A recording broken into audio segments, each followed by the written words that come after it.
I'm going to talk today about Ponderosa Pines. And I actually am going to have my man John as my backup. He's super knowledgeable, and he grew up in the Ponderosas. I mean, from birth to now, and has a real love for them and a knowledge of them and the surroundings. So we come out here and do these gatherings, and we have these nature gasms together, but I think something that could really deepen the appreciation and the experience of it is, one way to help with the experience of it is to have a greater awareness and understanding of, like, the nature around us. So here we're in a predominantly Ponderosa pine forest. I mean, we all see them all the time, but how much do we really know about them? And what they're, what have us human beings found out about them? We've had countless scientists who've been studying this and who have been understanding how they, not only how they live and how they work in a sense, but how they interact with everything around it. And it's pretty awesome. So a couple of weeks ago, Brooke and we like to do dates in Barnes & Noble bookstores and just read books for free. Although, ironically, we'll read them there and then go back and buy them. And I did that with this book. It's called The Ponderosa, Big Pine of the Southwest, Sylvester Allred, who's a guy who lives up in Flagstaff, right by, right near Lowell Observatory, is where he spent most of his life kind of observing the Ponderosa pine. So, the Ponderosa pine, the Ponderosa pine forests, meaning that the predominant tree is a ponderosa. It ranges, the range of their species is all the way from northern Mexico all the way up to British Columbia in western Canada. And they grow anywhere from sea level in certain places up to 10,000 feet. And here in Arizona, they range in the areas of 5,000 to 8,000 feet elevation. So that's where we find ponderosa. You won't really, like you get down into Sedona, where it's about 4,000 feet. Many of you have been to Sedona. You won't really see ponderosa. You might see some pinyon pines, but you won't really see ponderosa. And it's right as you get to about 5,000 feet is when you start seeing them. You see them here.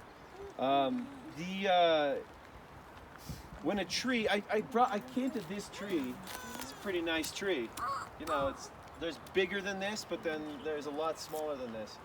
And the reason I found this tree is because the Ponderosa pine is famous for its orange bark, and you only find the orange bark on trees that are about 100 years old.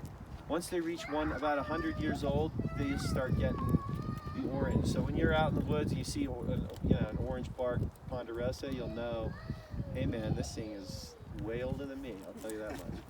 I mean, these are relics, man. They were around. Maybe even you had a grandparent walk by this thing. I don't know. It's got an orange tribal armband around it. Exactly. The young trees are called blackjacks. So the ones that you can kind of see some of them. Well, these guys would be called that. And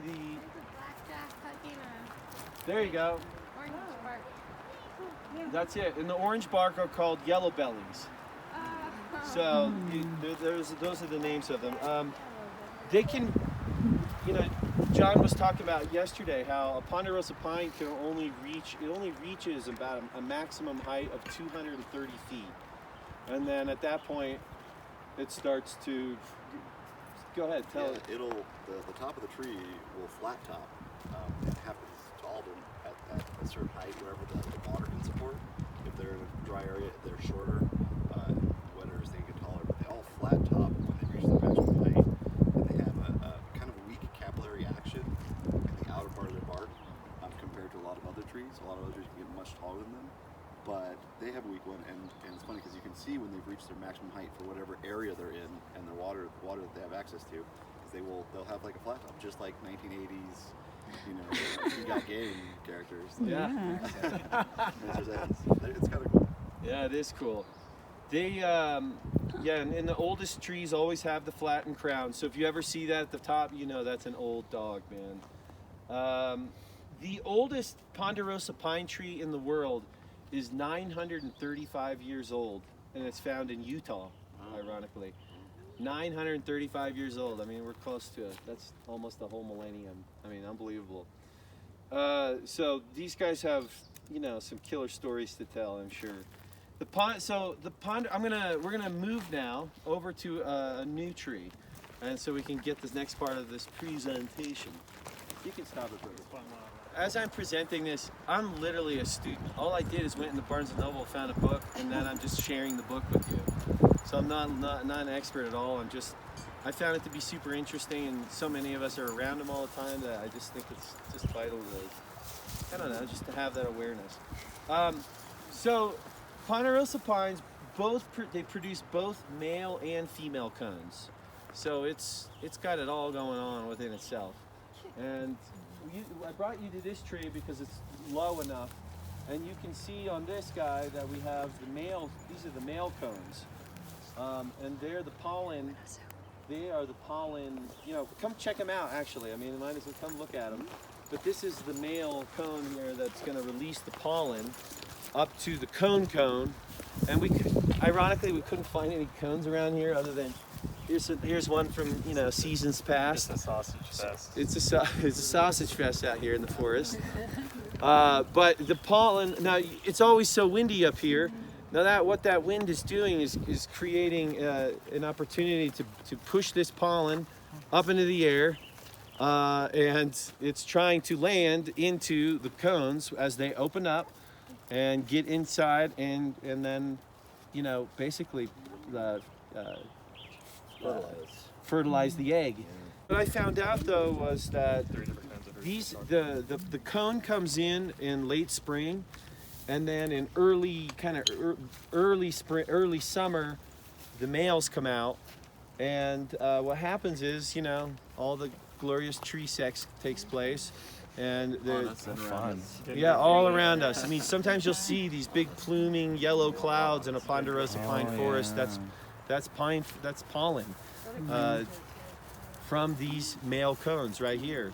And the cool thing about the ponderosa is it actually, after it goes down, the seed doesn't come out until the following fall, so like in September of the following year. So it's actually a 2-year process, which is kind of interesting for the ponderosa. A lot of other trees, it happens within the same season. Over here, I wanted to kind of show you guys, and after that, the seeds go, and it's a feast for a lot of the animals. And Terence McKenna always said that the purpose of animals is just to spread seeds for the plants.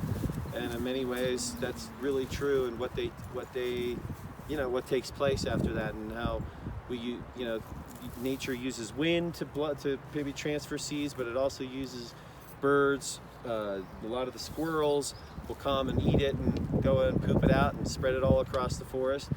You can see, a lot of people will see when you're up in a ponderosa forest, you can see these areas where there's all these small trees clustered together. You can kind of see them in here too, but you'll see sometimes where it's really thick. I mean, all over, across the street over there, if you guys know, as we go down to the lake, it's super dense with all these small trees, and what they call it is a dog thicket. And actually, I used to always think it was just baby trees, young trees, but apparently some of these can be actually pretty old, but they just don't grow tall because of the competition that they have. They all germinated in a real close place, and because of the the crowdedness of it, they just don't grow to full height. So sometimes, I mean, I don't know, maybe this guy right here is much older than we think, even though it's small. There's so much of that now because of the fire suppression. Yep. Like, we see so many of these like dog thickets and stuff because of the years and generations of Smokey the Bear. Every fire is a bad fire. This region is actually known for being characterized by every 2 to 5 years a low intensity fire that basically comes through, and burns out all of the ponderosa pines that do things like dog thickets and then don't grow tall. Because what you can see is actually on these like little young ones here, how they have all these branches. When ponderosas get to be tall enough, like that one behind us, they naturally drop their lower branches, and that's how the big old trees that grow fast enough survive those low intensity fires. And so that's why we have so many like devastating fires going on in the past years, because too many of these trees don't get tall enough to drop their lower branches. So the fires, instead of just kind of scorching the bark and the tree is fine, the fire climbs to the crown and then kills the tree. Fires are way more intense, way hotter. They kill the big trees as well. It's not just a brush fire. Right, exactly, because it's supposed to be low intensity, but when they have all these branches to catch onto, the fires get hot and tall and kill everything instead. Especially that one over there. That one is like, no, dog, way Right? up there. This guy would survive a fire unless the tree right next to it catches fire and climbs up to its leaves. So thing about these small trees too, they all have like these little bitty, almost bendy branches on the bottom. My dad taught me back up in Colorado, you take all of these and you actually build your little pyramid and put your kindling in the middle and light that, because these actually have a small vein of gas in them. So if you take it and you light it at nighttime, you can actually see it burning like a little candle until it extinguishes that. So this stuff's extremely flammable. Yeah. Yeah, and it's quite a predicament we found ourselves in the western United States just since we've developed it.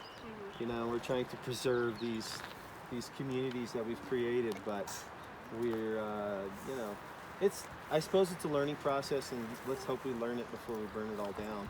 Well, But all the trees here that have the orange on them, you can see that they're older ones. They've dropped their branches, so they're actually marked to not be cut down. So what this region does, what a lot of the forestry department does up in Flagstaff and stuff, is that they work on cutting, like thinning out the forest, because this is way too dense of a forest, and so they're actually working to thin it out, and they find the trees that are successful, make sure those ones don't get cut down, and then they clear out all of the underbrush and the young, not fast growing trees. Maybe they're orange because they're orange bellies. yeah, I hope so. That'd be a great. Oh, yellow belly. yeah, I know, right?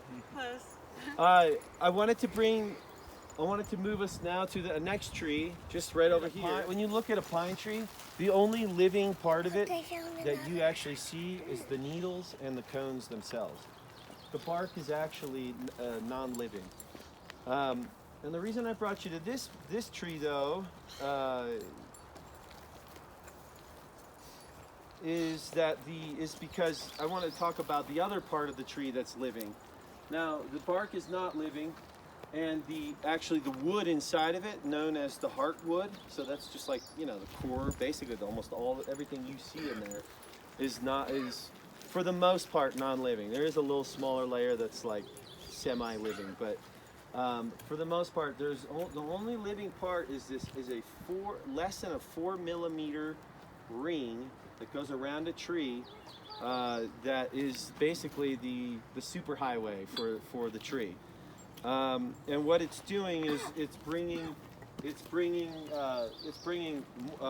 moisture, water, and nutrients from the roots up to the needles and the cones, and then it's also bringing the sugars from the needles that it gets through photosynthesis back down, and it's also creating the bark and creating the heartwood itself. So Trees eat sugar. What's that? Trees eat sugar. Yeah, exactly. That it gets from the sun. So you can see here, sadly, I don't know how this happened, but you know, I can only assume it was probably a camper who did this.